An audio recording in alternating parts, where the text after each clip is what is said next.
話呢條樓梯好經典喎，各位朋友。咁啊，跟住佢就話咧喺地下砌嘅機咧，咁跟住將啲 parts 砌埋一齊啊，咁啊上2樓，咁啊跟住咧就將啲機咧喺呢度 display 出嚟賣喎。佢話哇真係好勁啊，我完全冇見過，嚇一嚇咁樣。咁佢話好多鋪頭形形色色咁樣，就每間鋪頭咧好似一樣，但係有少少唔同。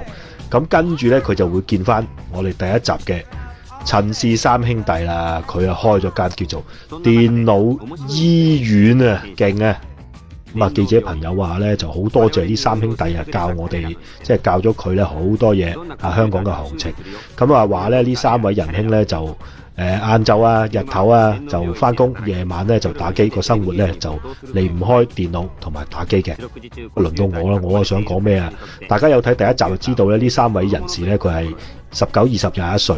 我想講咧，即係當年嘅後生仔啱啱畢業嘅朋友，可以喺深水埗開間鋪整電腦為生。咁啊非常之冒險，嗰個成本好低。而家你屋企踎喺度諗就好啦，邊個話後生仔幸福啊？我啊真係打個問號。今時今日後生仔想創業，即係租都蝕死你啊！唔好諗啦。咁啊繼續行啦。記者朋友入到去咧，佢話雖然2樓咧賣好多電腦，咁但係都揾到呢個任天堂終極，有呢個 Final Fantasy 3啊。咁啊比起日本27號出咧，就香港偷跑咗2日25號出。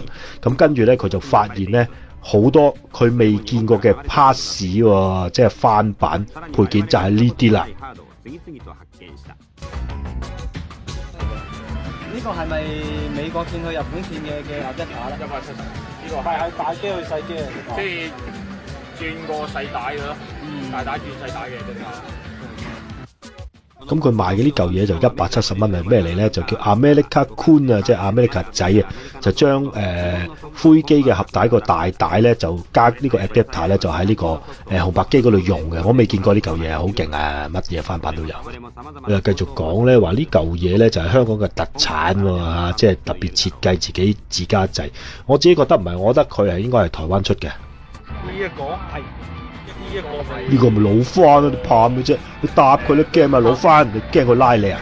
佢就將我哋香港有啲公司咧，就有啲公司咩公司啊？嘅 data 拆咗去做disk 嗰度，跟住咧就將翻版啦，咗上 RAM 卡裏邊。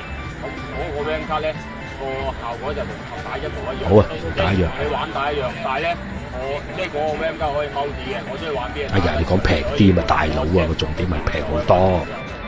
RAM 卡係咩嚟㗎？係呢啲RAM 卡翻版都搭佢黐線。好似你而家玩啲遊戲啊，如果我哋間廠拆到嚟講咧，拆咗出嚟。